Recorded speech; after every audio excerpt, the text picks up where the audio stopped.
So welcome everybody to ACA Reporting 2022 Key Updates and Tips presented by Sentinel Benefits and our partners over at MPHR.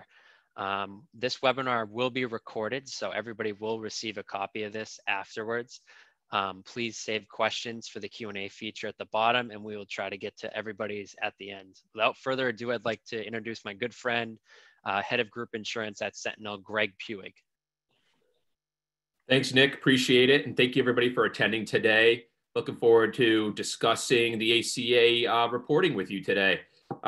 First, I'm going to introduce MP. For those of you that don't know MP, MP is a full-service human capital management company.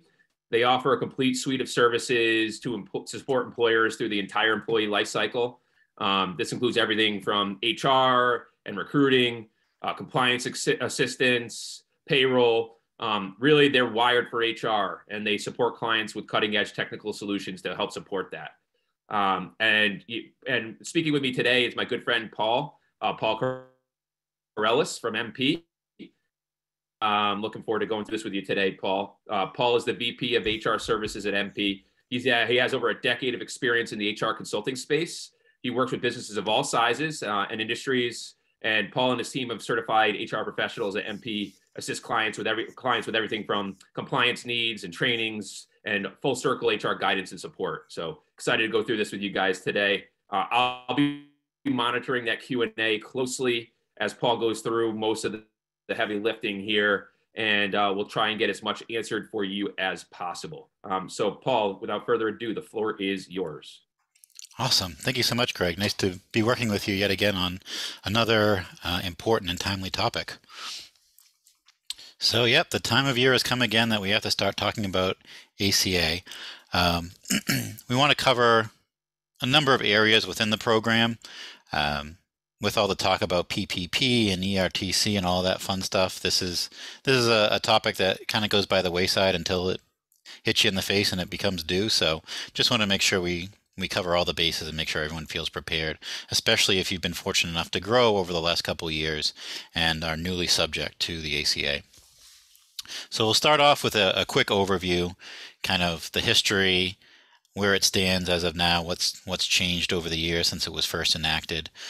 We'll talk about due dates and potential penalties, which is often a common question we get in terms of if someone is out of compliance, what are the potential costs of that. There were a few key changes for the program this year, so we'll be sure to hit on those. We'll also talk about how to respond if you do get a penalty letter. So hopefully no one on this call has received one of those, but if you have, there are ways to address those appropriately and minimize or eliminate any potential damages or penalties. Then we'll take a deeper dive into the ACA reports, most importantly the 1094 and the 1095C. Most employers who are subject to the ACA have to deal with these two forms and distribute the 1095s to their employees. So just want to make sure everyone understands what they mean. They're not necessarily spelled out in plain English. There are different codes and lines and all of that. So we'll do our best within the time allotted to help decipher that a little bit for everybody here. And as Greg and Nick mentioned, we do have the Q&A. So throughout the broadcast, feel free to shoot any questions you have into the Q&A. We'll address those that we can. If it's something relevant to the slides that we're on, we'll try to address those as we go. Otherwise, we will do a roundup towards the end to see if there are any other questions we can respond to today.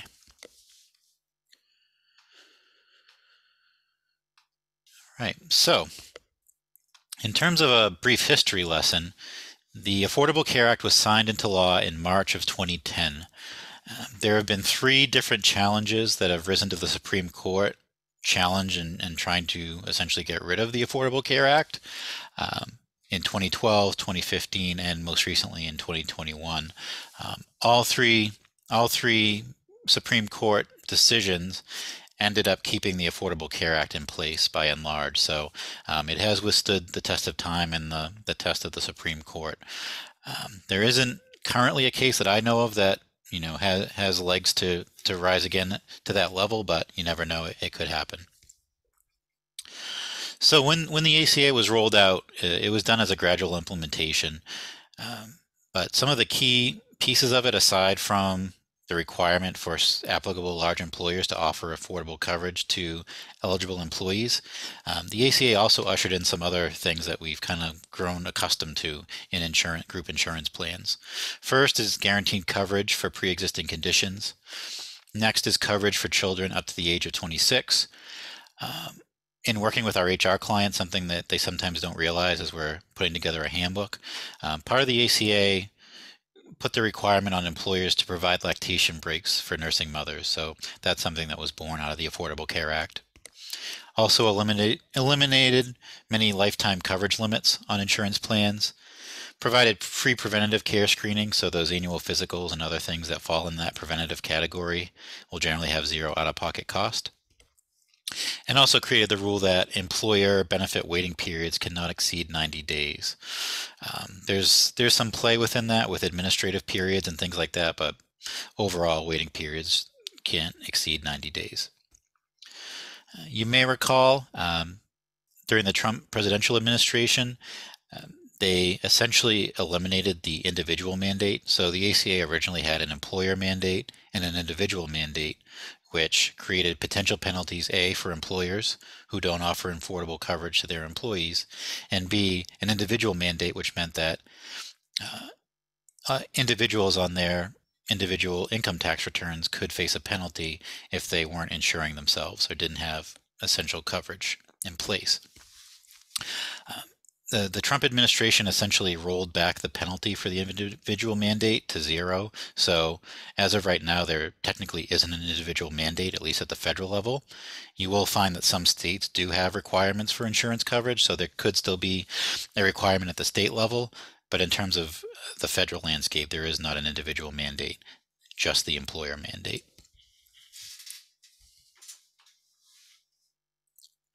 And that individual mandate was actually the onus for the 2021 Supreme Court challenge. With that gone, they felt that the whole thing should be thrown out, but again, they lost that case.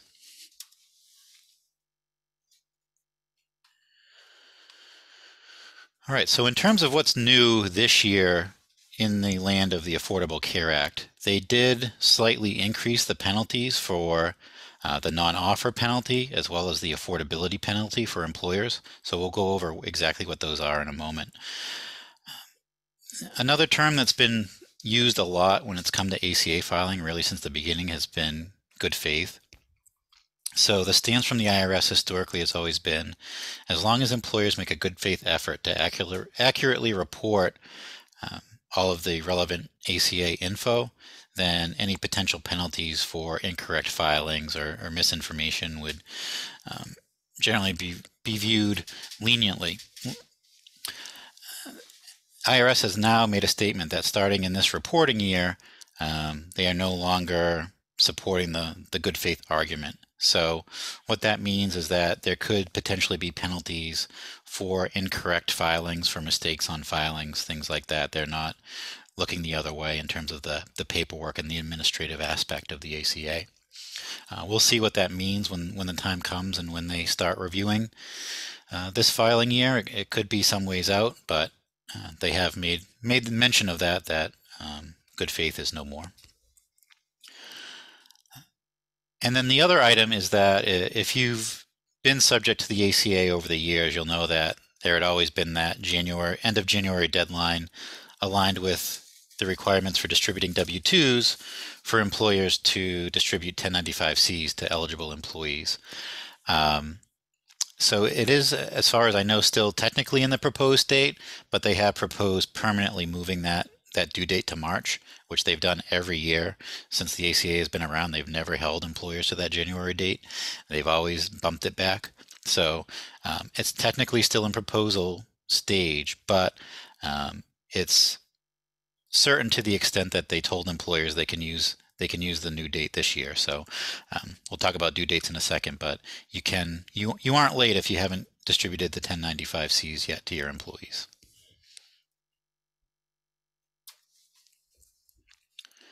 So some terms that you'll hear us throw around over the next hour that just want to make sure we're all on the same page for. First of which is applicable large employer, or ALE. So an ALE is a business that is subject to the ACA has to be in compliance with it, and it's based on the number of full-time equivalent employees that you had in the previous calendar year. This brings us to our next key term, FTE, or full-time equivalent. So a business's FTE count is made up of a couple of things.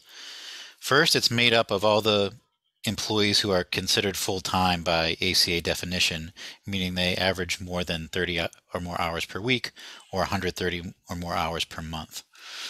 So each one of those individuals would count as one. You would then take all of the employees in the workforce who make up less than that amount of time, who are not considered full-time, and then add up their hours and do the division to determine how many FTEs you have. So as an example, if you had 2 employees who average 15 hours per week, together they would average 30, so that would count as 1 FTE for those 2 workers. And then the magic number is always 50. So if you hit 50 in your FTE calculation for the previous calendar year, that following year you are subject to the ACA and the required reporting that goes along with it. There is another key category of employee you want to be mindful of, and it can be a very useful tool. You just want to make sure that you don't abuse it, and that's known as the variable hour employee.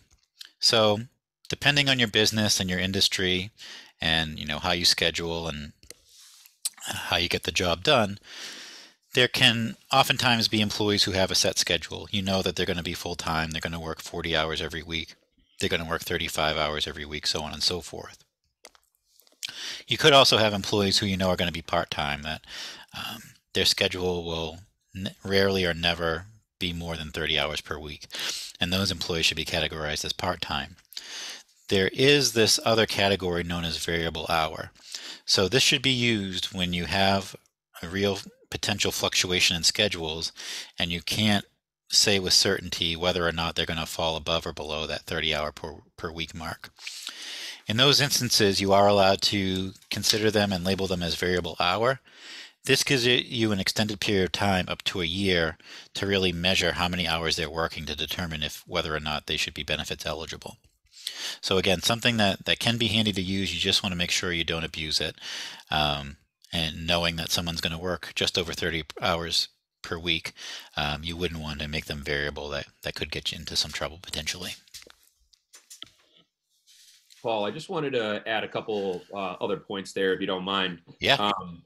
You did a great job describing that 50, the magic 50 number. Just want to emphasize for people that are on here that is a big deal. So if some of you are on here and you're like, what, I'm not really aware of the ACA reporting that they're covering today and never really heard those terms, it's quite possible that you're maybe a sub 50 employer, but it's always a good thing to grow your knowledge base on.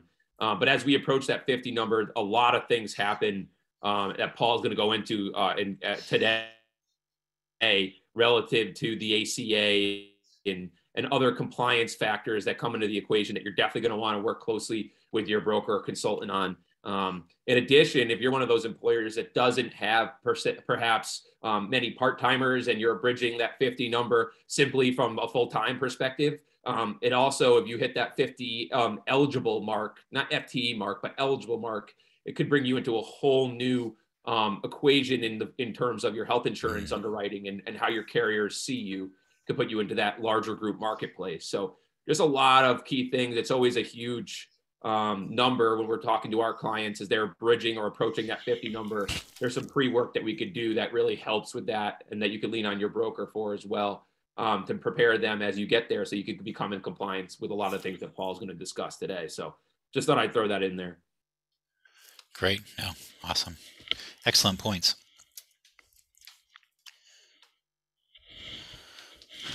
So a few other key terms in terms of some things you'll hear about as you talk about ACA, or again, if you're just getting set up for the first time as a newly subject employer. The first of which is the measurement or look back period. So this is the time when you take a look at your payroll figures, the hours of service.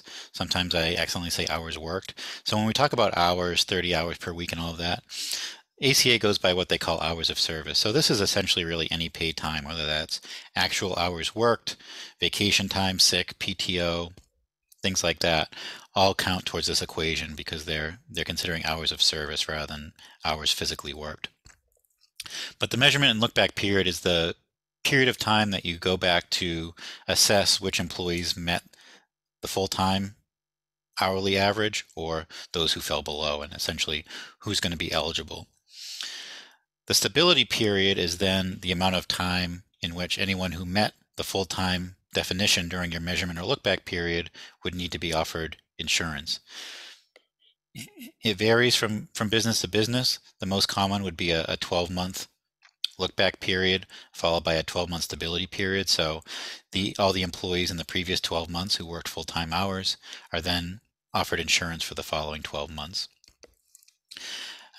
That's known as the stability period because regardless of, especially if they're close, if in the following year their hours dip below, they wouldn't lose their eligibility for insurance. That would just affect them when you take a look at the following look back period and their eligibility for the following period of time.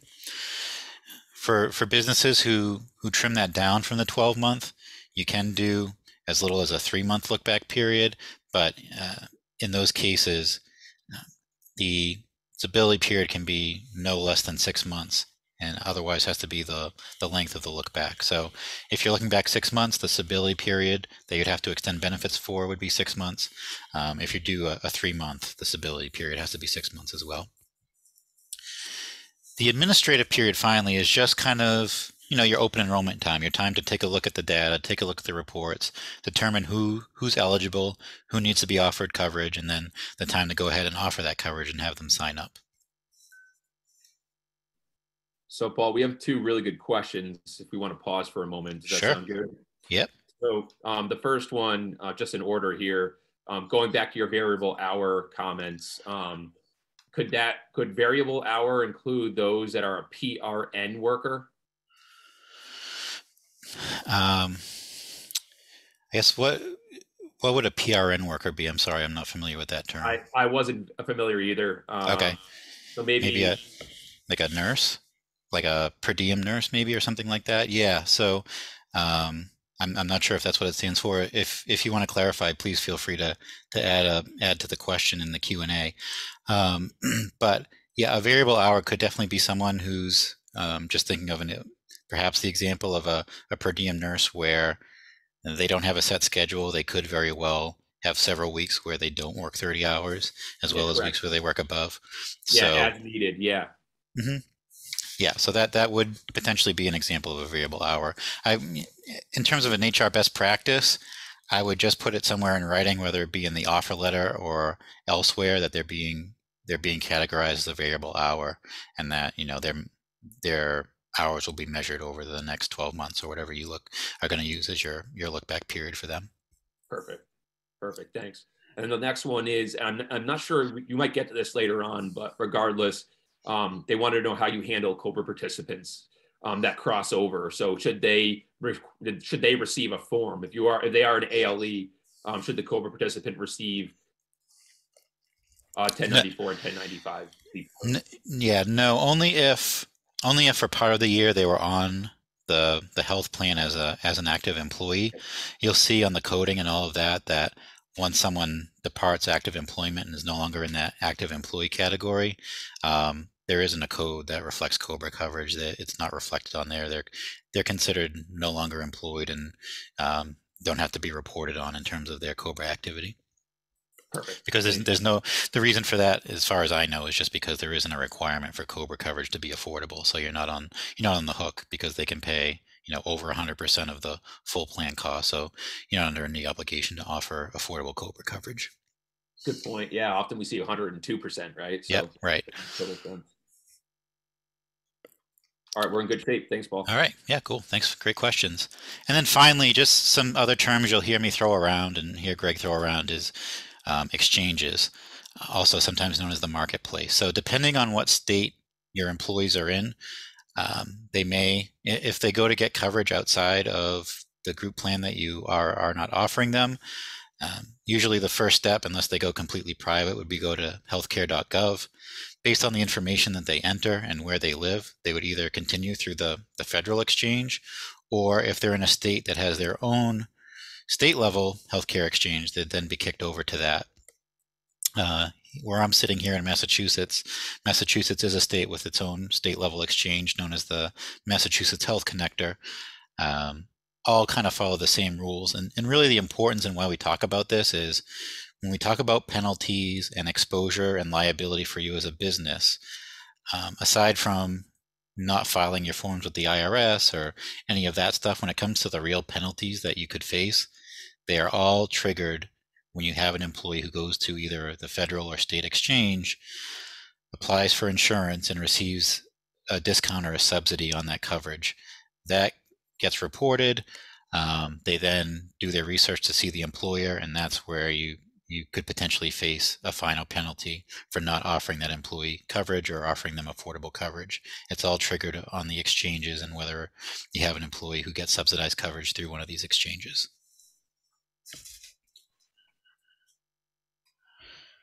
So at 10,000 foot view in terms of what you're responsible for if you are an ALE or an applicable large employer, you're required to offer coverage to at least 95% of the employees you have who should be eligible for it. And then the employee share of the lowest qualifying cost employee-only plan must not exceed 9.83% of their household income. So again, offering coverage to at least 95% of full-time workers, and again, full-time defined as 30 hours or more per week. And then regardless, you don't have to worry about what they sign up for. If you have 2 or 3 different plans and they sign up for the most expensive one and it's the family plan and it's, well exceeds 9.83% of their income, that's fine. There just has to have been the option for them to sign up for the single employee only coverage and that there was a plan that was considered affordable under these definitions.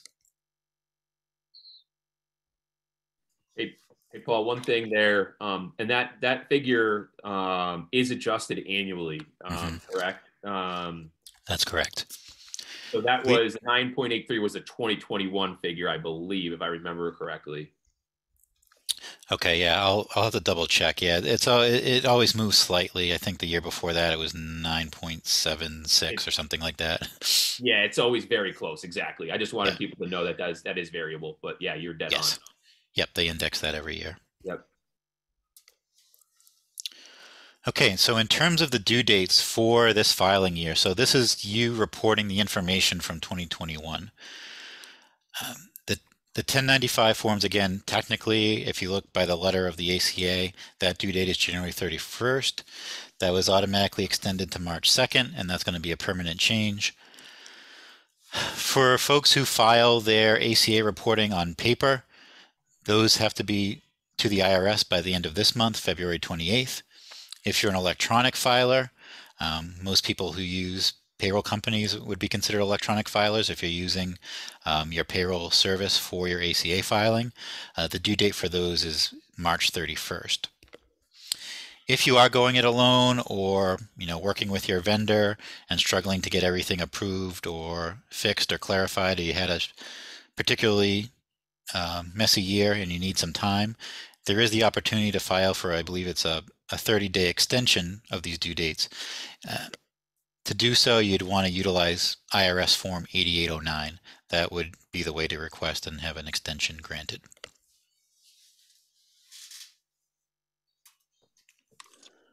All right, so let's talk about the not so fun stuff, the potential penalties. So when we talked about your responsibilities as an employer in a nutshell, we kind of had 2 bullet points there. And each one of those bullet points has a potential penalty associated with it. So the first is a non-offer penalty, and this is the one that can get to be really large. This would be in an instance where an employer didn't offer coverage and at least one eligible employee receives a federal subsidy. So not offering coverage to at least 95% of your workforce, and again, triggered because someone's receiving subsidized coverage through one of the exchanges. The penalty for this, the non-offer penalty, is based on your entire FTE count, not just the one or however many employees actually get subsidized coverage. The penalty did tick up. I think it was $2,500 and change last year, so it is now $2,700 on an annualized basis per FTE subtracting the first 30 FTEs. So if we're using the example of a company whose FTE count is 100, the way to calculate the potential penalty would be 100 minus 30, so 70, times $2,700 a pop would result in a penalty of $189,000. So certainly a hefty fine. It is important to note that all of these penalties are prorated on a monthly basis. So you don't necessarily get that full amount if for some reason maybe that employee started at some month during the year or left the company at some point during the year. The penalties would be prorated. It's $2,700 annualized or $225 monthly. But again, something to take seriously because those numbers add up really, really fast. Yeah, that's a really good point. And when the law first came out, there was a thought process out there. There was a lot of question marks and pre-studies done, et cetera, of what would happen to the employer-sponsored marketplace. Would we see a bevy of employers exit the group health insurance offering and just pay the penalty and let their employees go to the exchanges and marketplaces? And that definitely did not happen. Right. We're talking, I used to know the percentages, but we're talking minuscule percentages of employers that actually did that. Simply because, as we all know, to be able to recruit, retain your talent and be a viable solution, most employers just could not do that. And employees were still looking for employers to, and they still are more than ever, to fill that void and help them solidify their coverage. So just an interesting note, because there was a lot of early debate on this that got shut down pretty darn quickly. Yeah, great point. So the other penalty is around affordability and not nearly as steep as the non-offer penalty, but still nothing to sneeze at. So in terms of this penalty, is triggered when an employer offers coverage that doesn't meet the minimum value or isn't deemed affordable. Now, this penalty is only assessed on the number of employees who sign up for a exchange plan and receive a subsidized coverage. So the current clip, again, it got risen slightly since last year, but it's $4,060 per FTE who receives a subsidy. So again, in our 100 FTE company example, this company had 4 employees who were not offered affordable coverage and received subsidized coverage through the exchange. In this example, you would simply take the 4 employees in that situation, multiply by the $4,000 and change. So their potential penalty was $16,240. So again, just something else to take into account, especially if you're taking a look at your reports and you realize you do have some people who aren't on your plan. And when you look at their wages, and we'll talk about the different safe harbors and the way to take a look at these things, if you do see that you do have some risk or exposure, especially on the affordability piece, you can kind of make an informed decision about the potential penalty versus subsidizing coverage versus raising their pay, all of the variable things you can do to get into compliance with it, and what the potential exposure is for you as a business. Yeah, really good point there. I know you said it a few times, but just to hammer it home for people, again, in order to receive this penalty, the person does have to go to the exchange and receive an advanced premium tax credit, right, Paul? Correct. So just because your plan might not be affordable for all, it then takes action on their end to go to that exchange, receive that advanced premium tax credit, et cetera.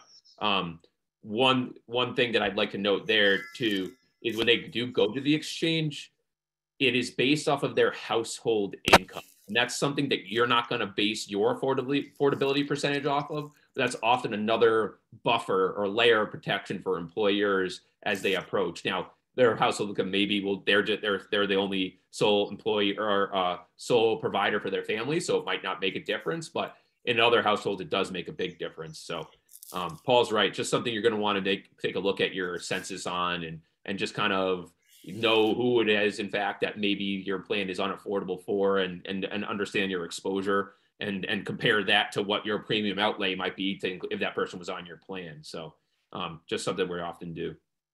Yeah, great point. Great strategy. Okay, then finally, the other penalties are regardless of participation in the exchanges. These are just for for our filing with the IRS. So if you do miss the IRS deadline, they do reserve the right to penalize up to $280 per form. The cap at that would be $3 million. They do reserve the right to consider that a company has intentionally failed to file, and you'll see it's quite a significant uptick if they do feel you're being malicious and intentionally being out of compliance with the reporting requirements under this law. In those situations, they reserve the right to fine up to $530 per form with no cap. So hefty, and if they really want to go after you, and ACA falls under 2 IRS codes, they could potentially double both of these items if they wish. So these can also add up quite quickly. So you do want to make sure, if you are subject, that you do get into compliance and you do your filings, especially with the elimination of the whole good faith thing.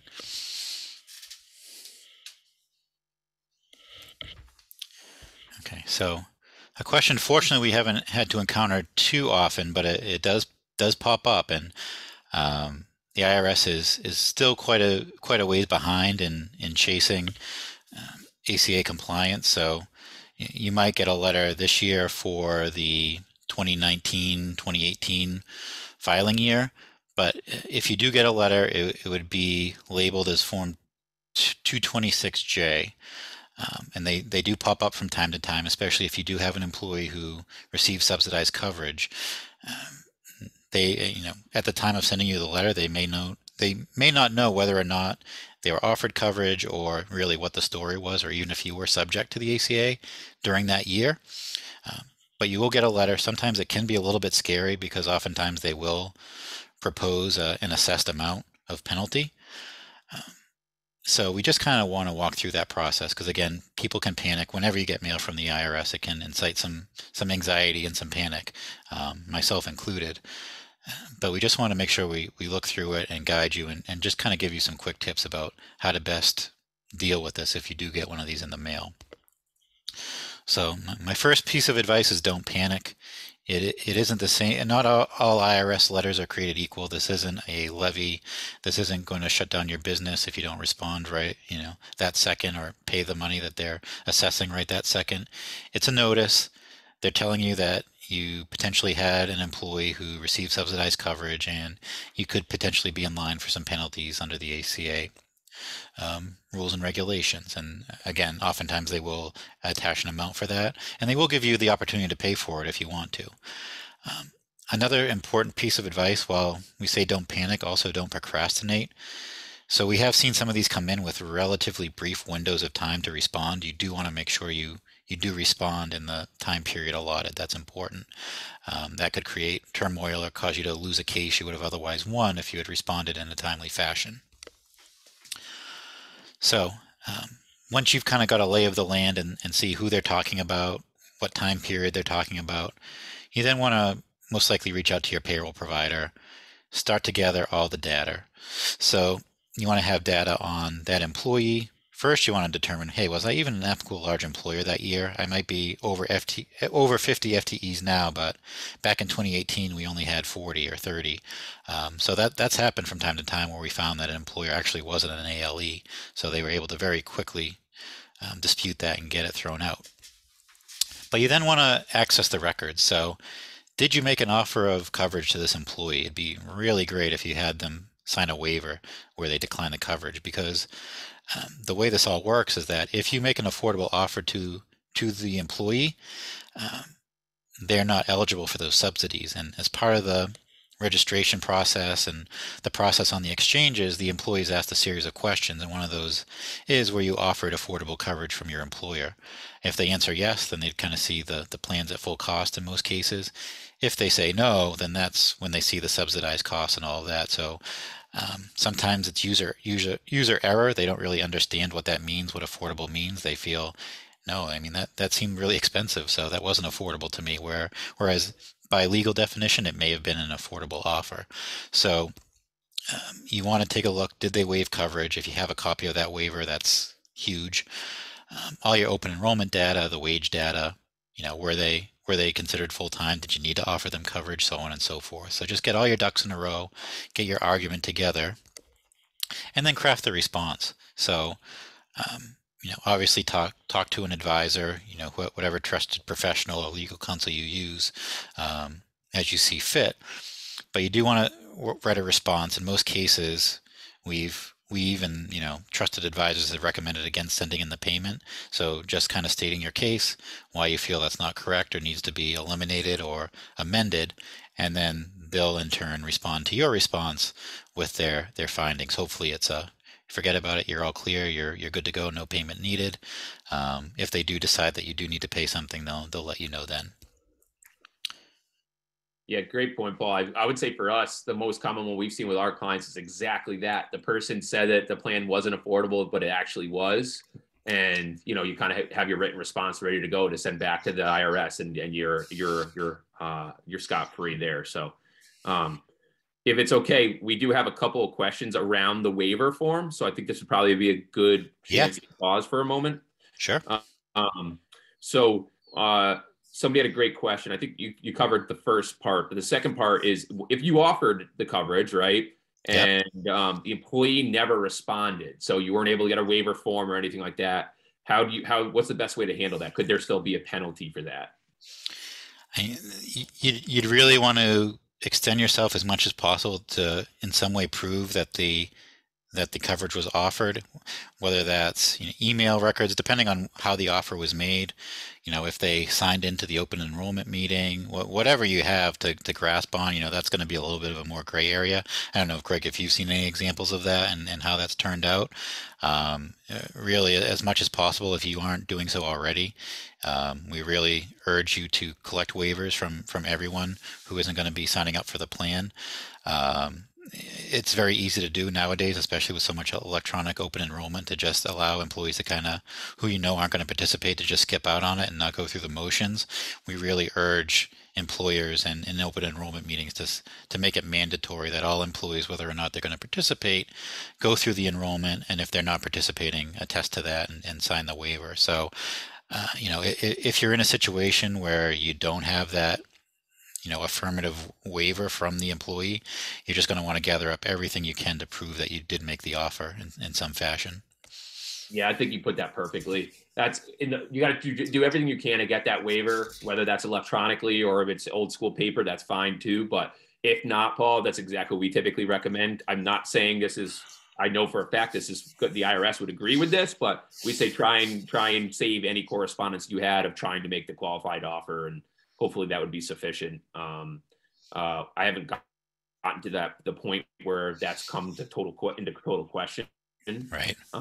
But it's good too, because most of the online platforms, like you said, they do meet the requirements of the IRS and the carrier with respect to waivers. So they have like qualified time-stamped waivers on there.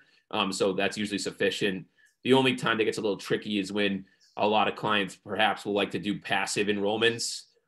It's just always good to try, even during the passive enrollment season, to get waivers or some type of communication with maybe just those who aren't taking your plan, so that you have proof that qualified offer was once again made. The last one, Paul, sorry, here is this is a little bit of a different subject, but it's something we covered a few slides ago. What's the look back time frame in a given year that an ALE is applicable to? Is it the moment they hit 50 FTEs, or like how does that work? Great question. Yeah, so it's an average of the calendar year. So if you didn't hit 50 FTEs until say third or fourth quarter, it's all averaged out. So a lot of payroll systems will have a report that kind of does the math for you. Towards the end, I'll show you just in terms of what we use at MP and iSolved, what that report looks like. But it's essentially a month by month total, and then they average it out over the 12 months. And wherever that average lands is you're kind of locked in as your FTE number for the following year. Yeah, great point. I knew you were going to cover that later on. But I wanted to make sure just to hammer that home again. I would say in 99% of the cases that I'm the consultant on, it is a payroll function, to Paul's point. So he'll show you kind of MP's solution. It's very smart to just use your payroll provider to help guide you through you could use your consultant or your HR team to determine what you want your measurement period to be. Like Paul said, the most common one for my clients, and Paul, I believe you said the same thing, is 12 months. Yeah. And then once that's established, I always recommend you lean heavily on your payroll provider, purchase whatever system you need to purchase with your respective payroll provider, from that sense, because all the data is there anyways. And there's some phenomenal systems, like Paul will show you later on, that will show you, oh, somebody's coming up on eligibility, that 1560 number, etc. So always recommend you use it that way. It's not usually a broker or consultant function, and can even be something very difficult to do in-house. So that's usually my recommendation there. Yeah, the ACA is really a unique marriage of benefits, payroll, and HR that, you kind of want to sync up as much of that as you can in one place to be measuring the hours worked, the wage data for affordability purposes, and then the affordability against, your benefit plans and all of that, and participation. So yeah, it's tricky, but the more you can get that all in one place to measure and report on, the better. Yeah, exactly. And then we had one last one trickle in here, and I can cover this if that's all right with you. It said, what if the offer was affordable, but the employee still elected to choose the state offered plan? Will the company still get fined? No, as long as you did the due diligence that Paul and I just discussed, you have proof that they waived your coverage, that your plan was affordable for them, and they still elect to go to the state. There is the potential you might get that letter that Paul just went over, that 226J letter. But as long as you have that proof and everything's good from that respect, you shouldn't get fined. Paul, hopefully I didn't butcher that one, but that was I read into that. Exactly right. Yeah. And as I said, these are scary letters, but at least in my experience, we've been able to successfully dispute them all. So again, don't assume guilt if you get one of these. Just take a deep breath and find the facts and report on those. Perfect.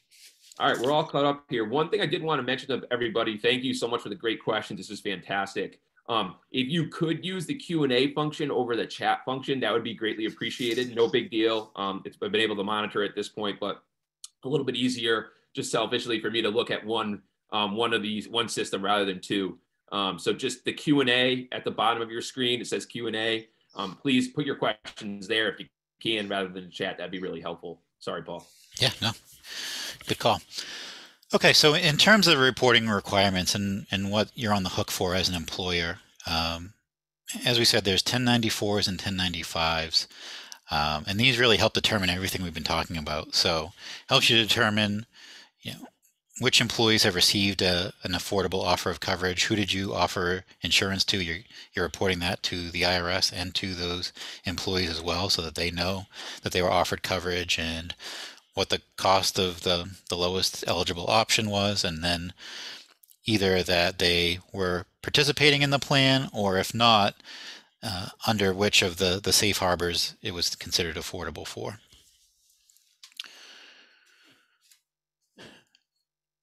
So, I know we're short on time, so I'll try to harp on the most important stuff. Just some quick definitions here.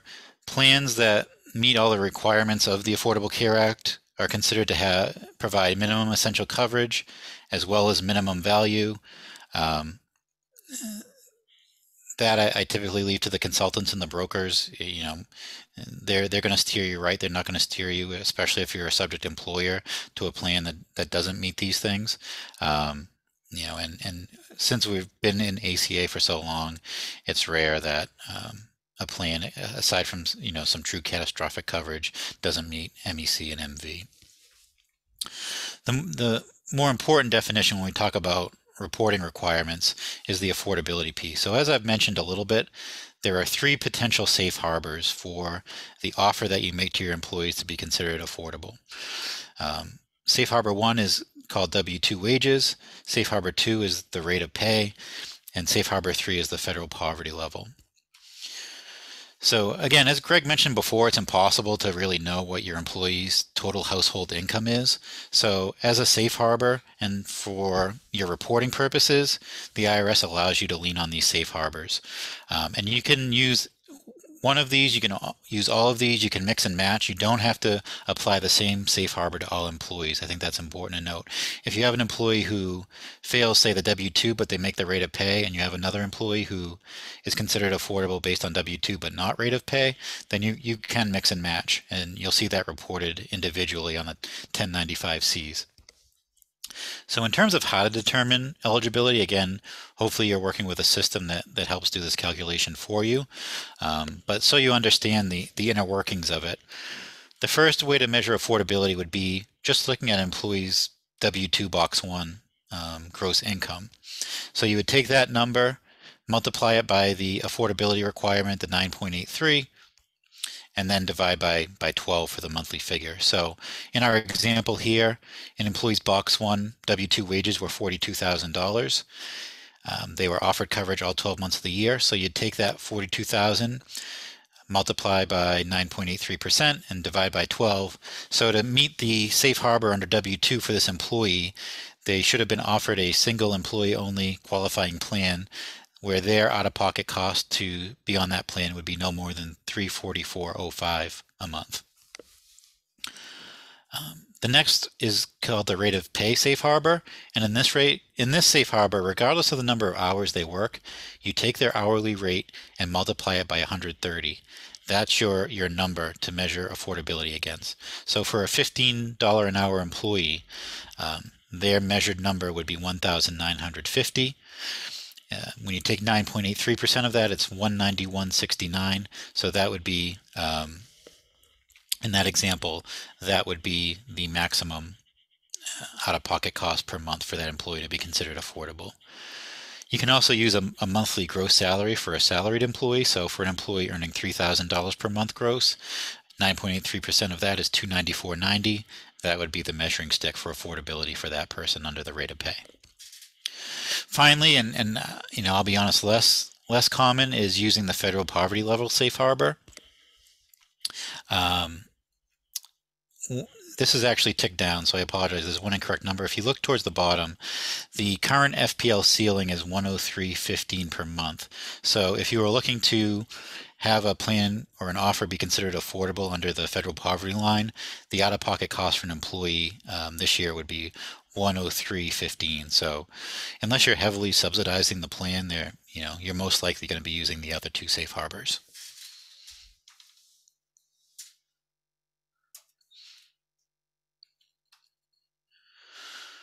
Okay, so first form I'll go over is the one we get the most questions on. It's the 1095-C. So these are the individual forms that are issued to your full-time benefits eligible employees from the previous year.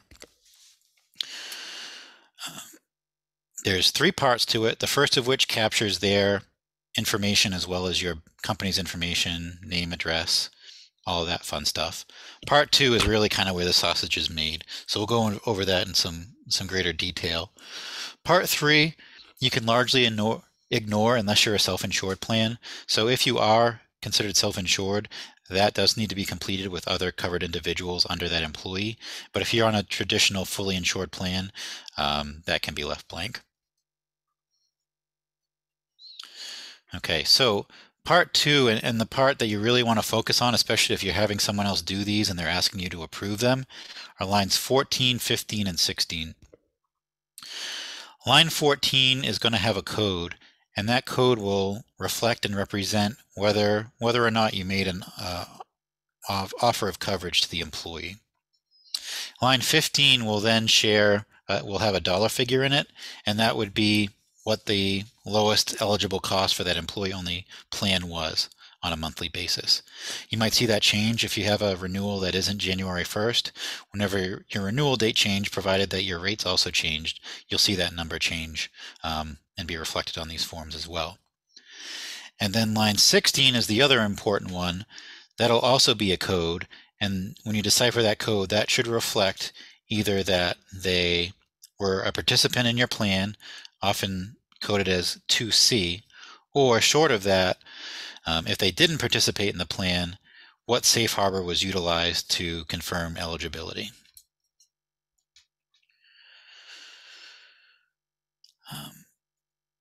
I know we're short on time, so I won't talk about it too much. If you do have an ICRA or an independent coverage HRA, which is a relatively new program, there are certain reporting requirements under that. You will want to talk to an advisor just to make sure you complete those correctly. So line 17 and some of the other information here on the form you see would only apply if you have a individual coverage HRA in place of a traditional group health plan.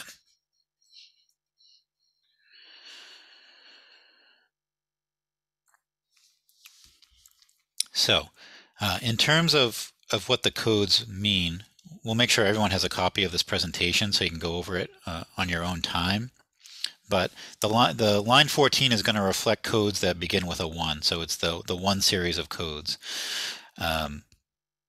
Most oftenly, in terms of what you'll see, would be a 1E, that coverage that met all the requirements was offered to the employee. Another one you'll see commonly, especially if you have a lot of turnover or do a lot of hiring, you might see 1H on there. So you'd see that in any months or any months that for every day of the month that the employee was not offered coverage. So it could be for any number of reasons. It could be because they weren't yet employed. It could be because they terminated and were no longer employed. It could also be during a waiting period. So, if they're not eligible for, say, the first 2 months, those first 2 months that they were employed with you would still be marked as 1H because they weren't offered coverage.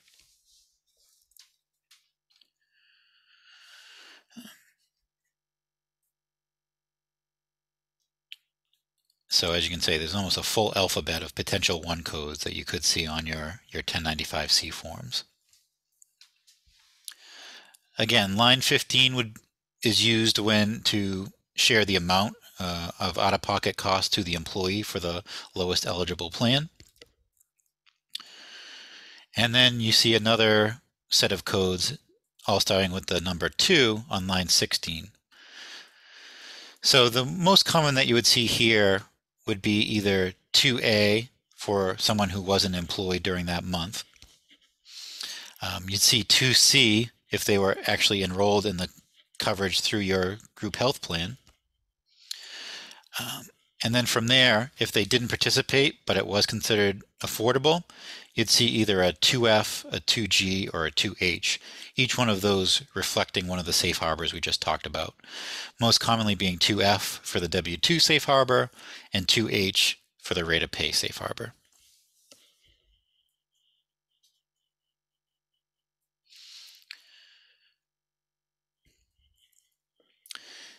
Form 1094-C is not distributed to employees, but that is filed with the IRS.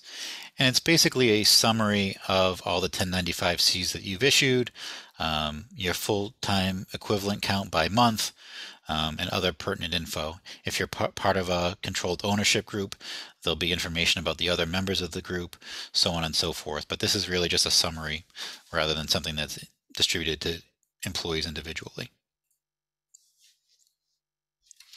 So some important things you want to do if you're checking or doing some quality control on your ACA filings. You want to make sure that the number on line 18 of your 1094 matches the number of 1095-Cs that you're producing and submitting. That those numbers should match. And then again, there's a month by month breakdown over whether or not you offered coverage to 95% or more of your employees as required, and then a employee count and a full-time employee count by month.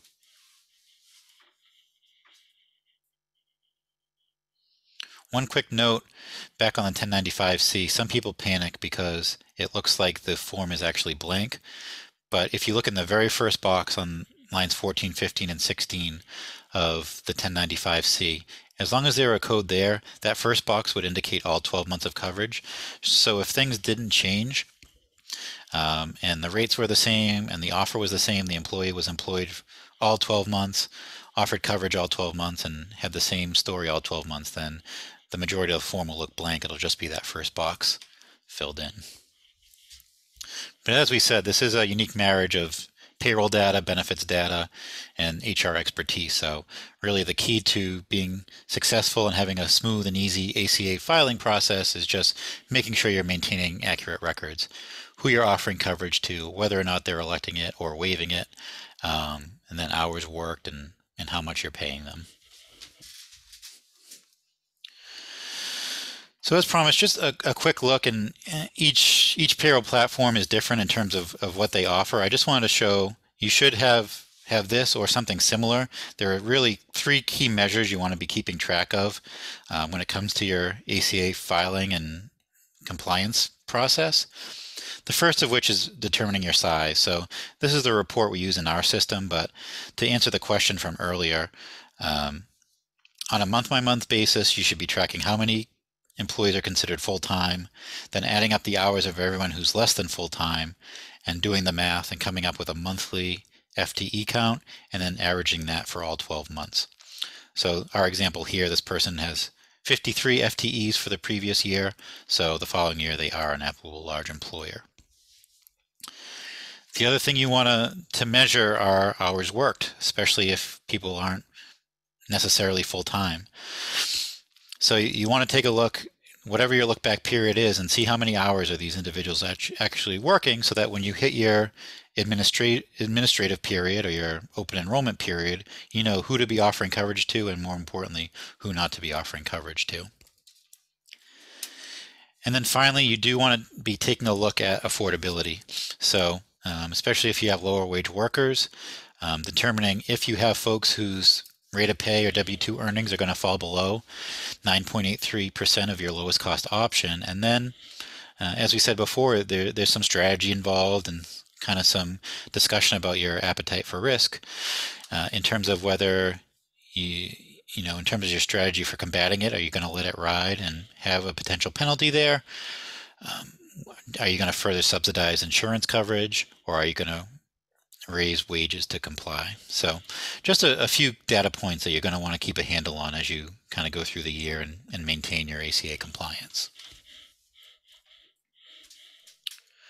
All right, so I know we're coming up on the hour. Are there any other questions we can tackle?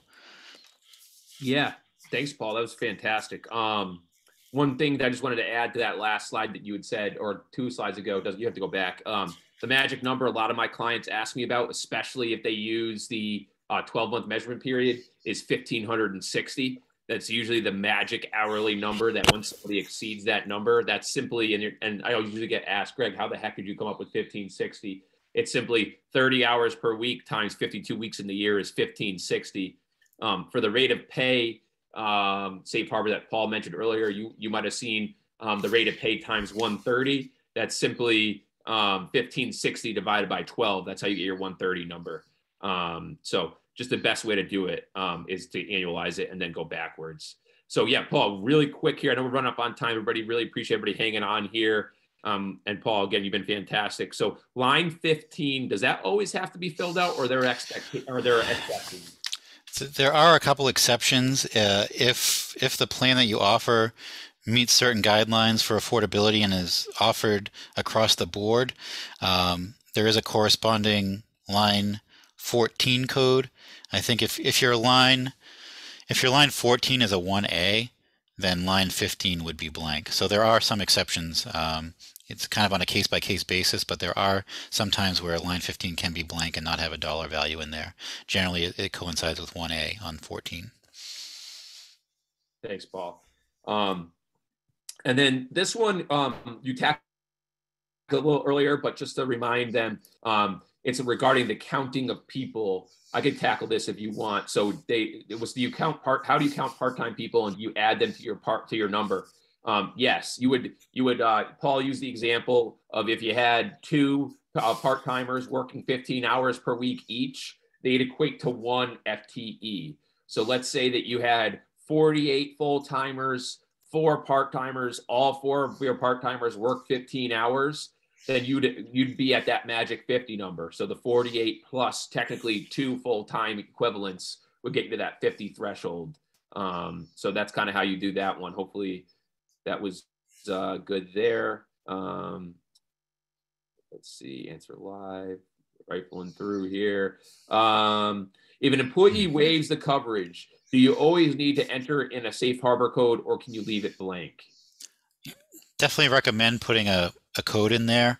Again, just in case down the road, and it might be a few years later, where the people responsible for responding to these things weren't there at the time or are no longer there. You do want to be able to prove that the offer was affordable, regardless, just as a best practice. It could be blank in the case where it may not have been an affordable offer and they didn't take it, but as a rule, you should, complete line 16 when there is an applicable safe harbor. Perfect. And we're up to speed here as we approach. So I'm sure people have other meetings to go to. Again, we really, really appreciate the attendance today, the great questions. It makes for a much better session with an engaged force here. So we both really appreciate that. I think we were able to get to almost every question. We'll look back if there was something that we weren't able to cover or that somebody had questions on. We could have somebody reach out to you, not a problem, and get those answered for you. On behalf of Sentinel, again, Paul, I'd like to say thank you so much. Your knowledge base is incredible, and we always appreciate having you on these. It's fun to do them together. And I wanted to, again, thank everybody for attending. Just as a reminder, there will be a recording. So as Nick said at the beginning, this will be recorded. We will get these out to you either by the end of the day today or tomorrow. Sometimes it takes a little bit for these recordings to populate in the cloud. And we do have a fantastic set of webinars ready for 2022 and some really great programming to be on the lookout for. You can find those on our webinars and events page on sentinelgroup.com. And then I know MP has some fantastic HR and payroll tools at your disposal should you ever need them. So Paul, thanks again. Thank you. Always great to do these. And again, thank you all for attending, and we will be in touch. Great. Thank you, everybody. Thanks. Take care.